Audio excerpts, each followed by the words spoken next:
Sebanyak 52 orang tewas dan 20 lainnya luka-luka dalam kebakaran pabrik jus dan minuman ringan di Bangladesh.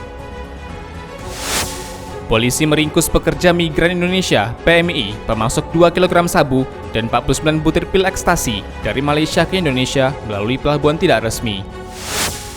Angka kematian tenaga kesehatan mencapai 1.183 orang. Halo pemirsa, kita berjumpa dalam program U-News. Program ini memberikan informasi yang bermakna kepada Anda mengenai sejumlah peristiwa menarik di tanah air. Bersama saya, Fahrian Bahri, inilah U-News selengkapnya. Pemirsa, kelangkaan obat terapi COVID-19 selama pandemi terus meningkat. Persoalan ini kemudian disikapi DPR RI. Wakil Ketua DPR RI, Dasko Ahmad, meminta pemerintah untuk segera mengatasi kelangkaan obat COVID-19. Kasus kelangkaan obat selama pandemi COVID-19 terus meningkat. Hal tersebut terjadi karena lonjakan kasus COVID-19 yang berdampak pada harga penjualan obat, terutama vitamin. Permintaan obat yang tinggi justru dimanfaatkan oleh oknum penjual obat dengan menjual di atas harga eceran tertinggi. Menyikapi hal itu, Wakil Ketua DPR RI, Sufmi Dasko Ahmad, mengatakan, dirinya telah melakukan audiensi dengan gabungan perusahaan farmasi untuk mendengar langsung dari mereka. Salah satu solusi yang ditawarkan adalah dengan menjalin koordinasi dengan pemerintah, terutama dengan Menteri Kesehatan dan aparat penegak hukum. Beberapa titik-titik koordinasi yang memang harus diselesaikan sehingga persoalan obat di tanah air ini bisa cepat teratasi. Kita sudah melihat sebenarnya peran aktif dari JP Farmasi untuk menanggulangi permasalahan obat ini, tetapi ada beberapa kendala-kendala yang akan kami coba komunikasikan kepada pihak pemerintah, terutama Menteri Kesehatan dan aparat penegak hukum. Dasko juga meminta pemerintah memberikan kemudahan importasi bahan baku obat dalam rangka menggenjot produksi maupun pengembangan obat terapi COVID-19 dalam negeri, sehingga distribusi maupun harga obat bisa tetap terjangkau. Dari Jakarta, Kantor Berita Antara, UTV, mengabarkan.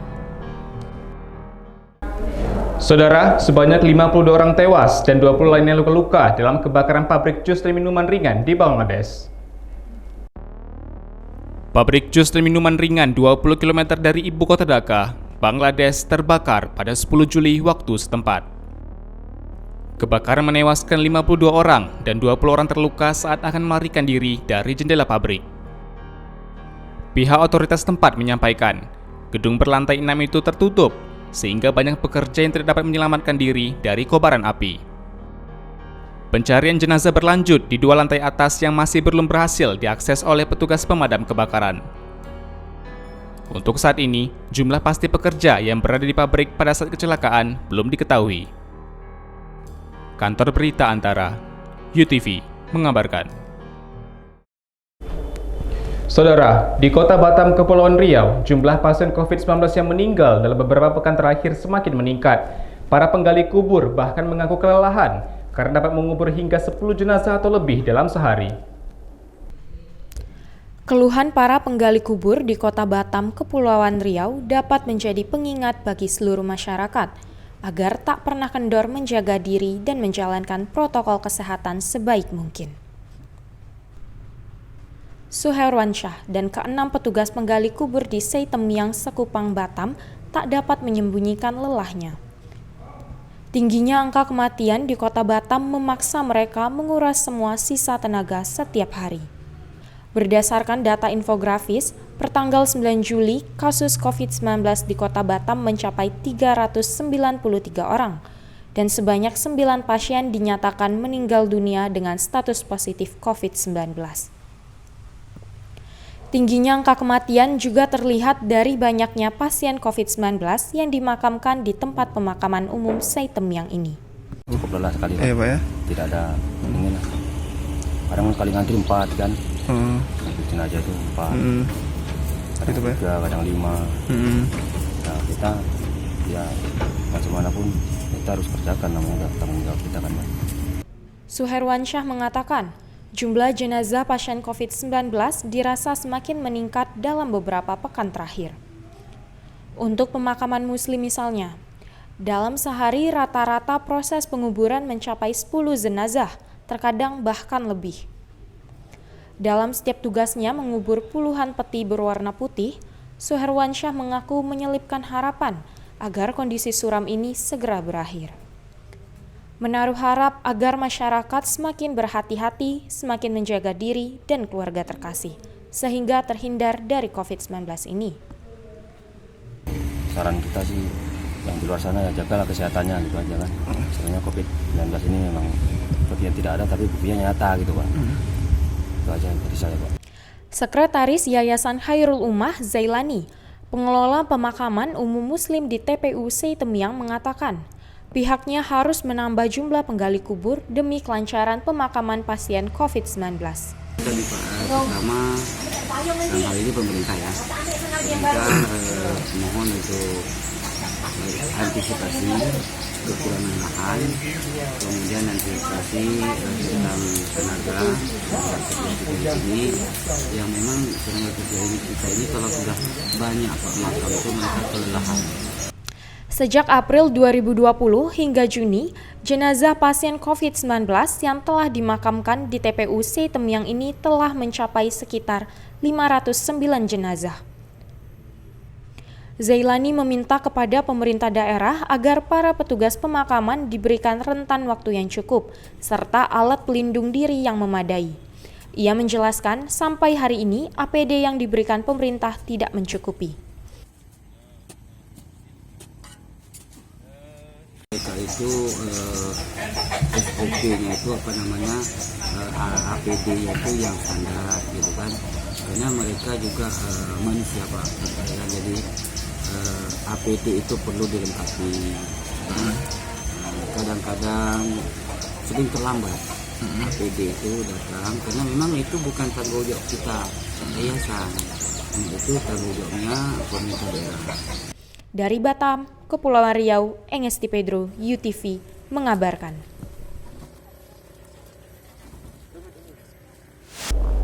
Seorang pekerja migran Indonesia (PMI) di Malaysia ditangkap polisi Bintan karena diduga menyelundupkan narkoba jenis sabu-sabu dan pil ekstasi.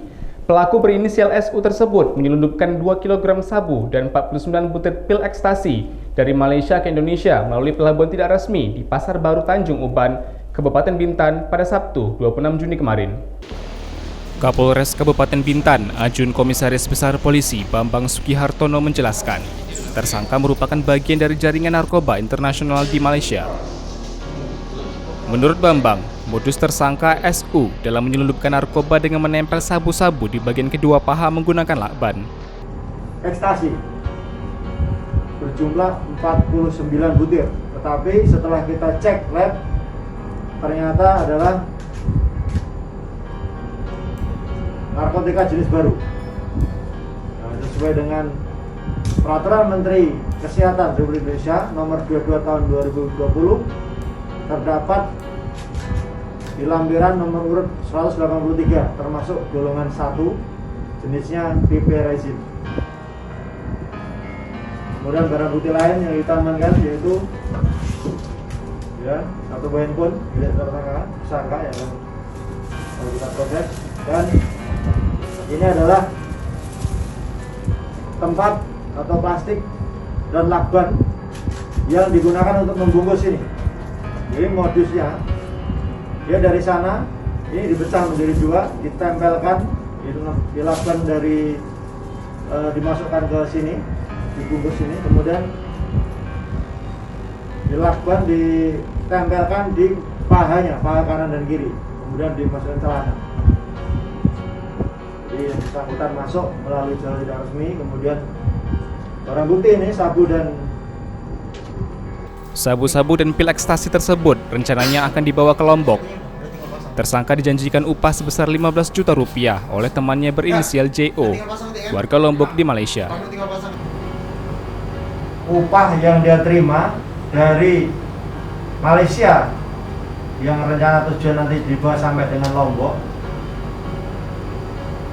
dijanjikan akan menerima uang 9 juta ya, ditambah dengan biaya perjalanan lain, total perkiraan antara 15 juta.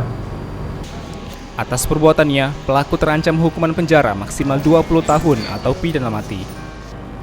Adapun TKP-nya yaitu Jalan Tanah Kuning sekitar Sey Gentong, Tanjung Uban, Kelurahan Tanjung Uban Selatan, Kecamatan Bintan Utara, Kabupaten Bintan. Inisial pelaku yang kita bisa amankan yaitu Saudara SU umur 34 Dari Kabupaten Bintan, Kepulauan Riau, Afriyadi, QTV mengabarkan. Saudara, sidang pelanggaran pemberlakuan pembatasan kegiatan masyarakat PPKM darurat di Kota Cilegon, Banten ditunda pekan depan. Hal itu dikarenakan hakim yang memimpin sidang terpapar COVID-19.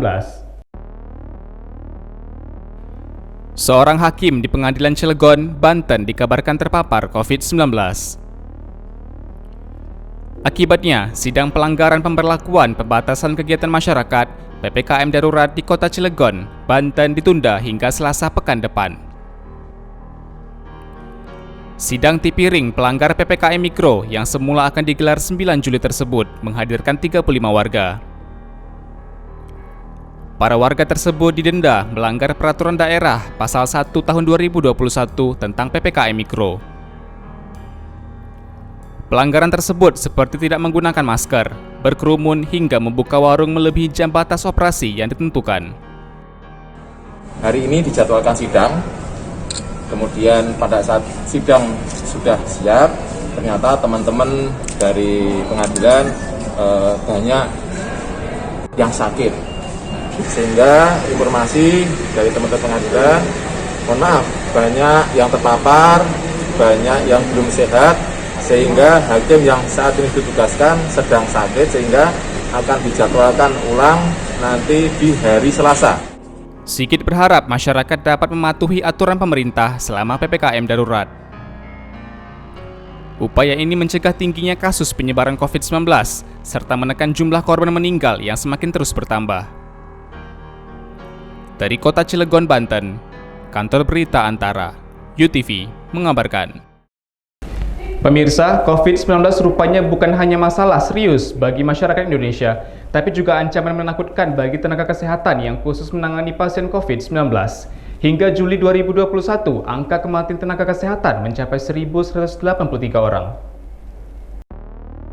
Kenaikan angka kematian pasien akibat COVID-19 berbanding lurus dengan angka kematian tenaga kesehatan yang menangani pasien COVID-19.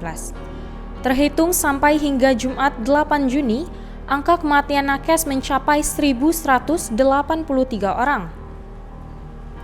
Tingginya angka kematian nakes tersebut disebabkan beberapa faktor, antara lain karena kelelahan akibat kerja yang berat, sistem imun yang lemah, serta beban mental yang berat saat menghadapi lonjakan pasien COVID-19.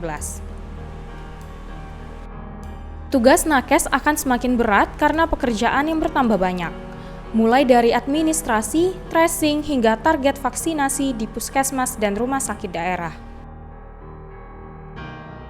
Menurut Ketua Tim Mitigasi Ikatan Dokter Indonesia, Adib Humaydi, para dokter yang diketahui terpapar COVID-19 hendaknya segera melapor ke ID, sehingga semua keperluannya dapat dibantu. Mendapatkan kondisi yang kita nggak tahu kapan dia sakitnya, tiba-tiba sudah ada berita dia kritis.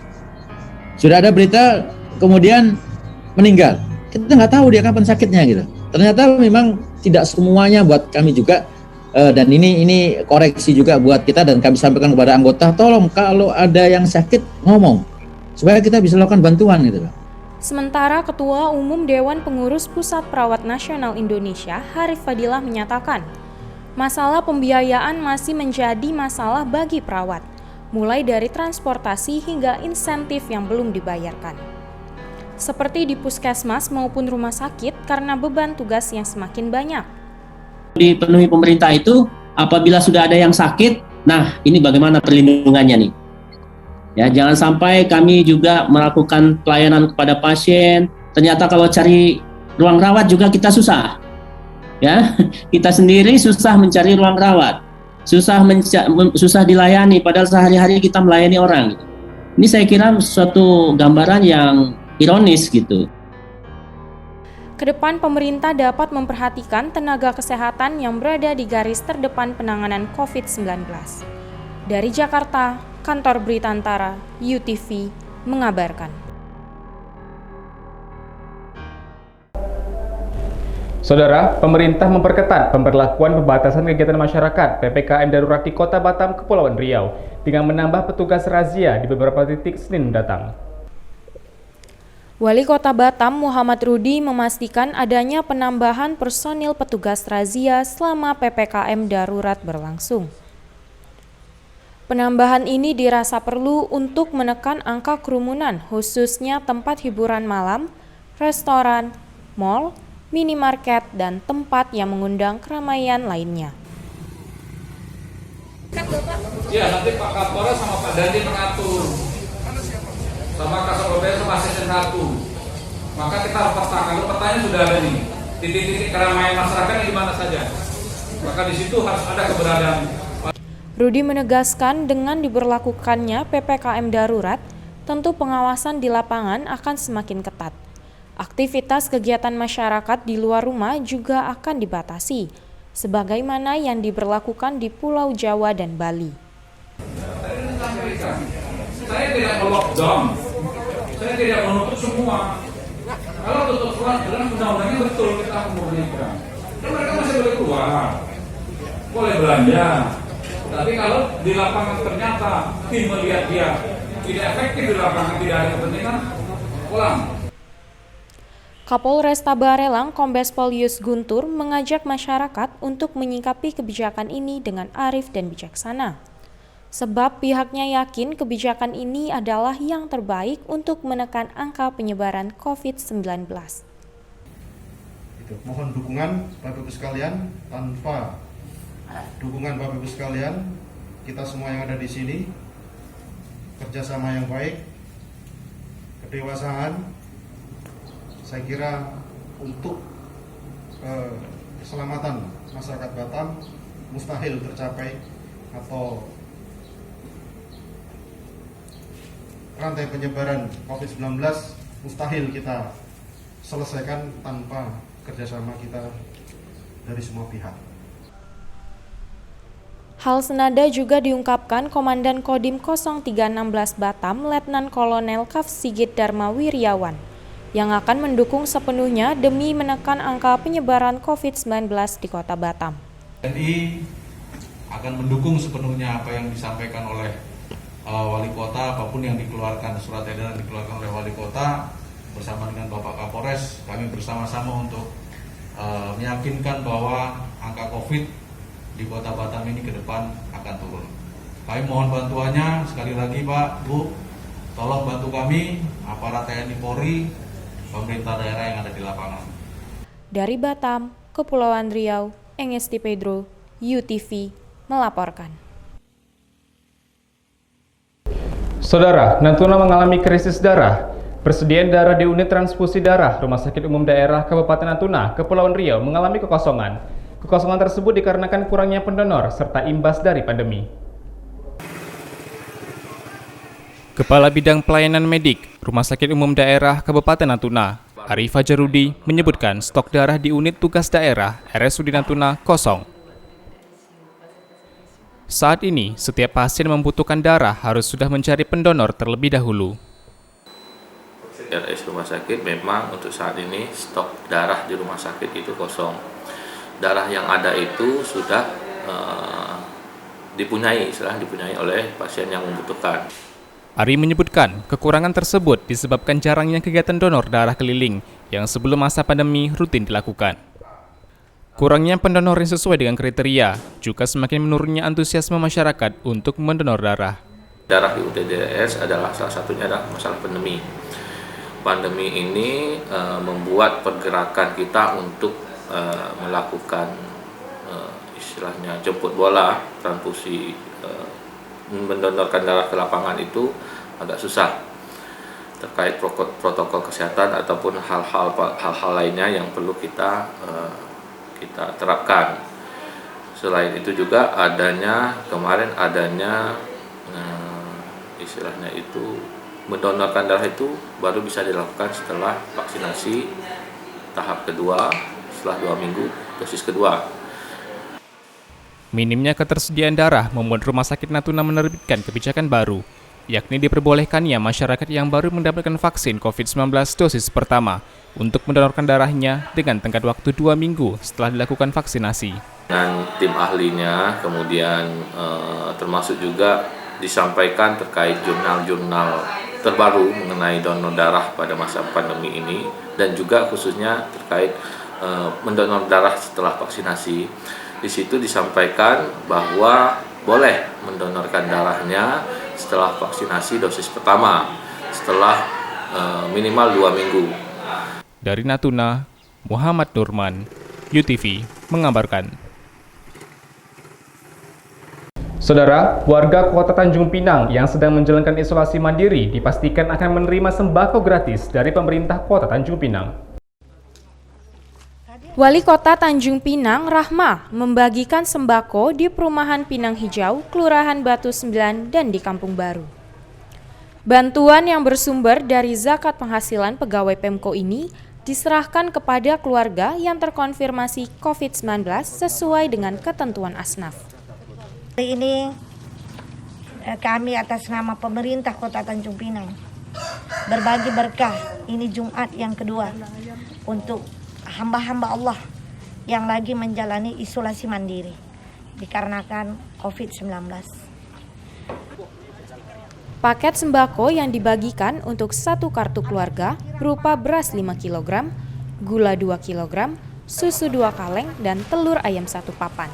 Itu Bu, bantuannya bentuk apa aja tadi Bu? Ada telur, ada beras 5 kilo, ada gula 2 kilo, sama susu ya Pak.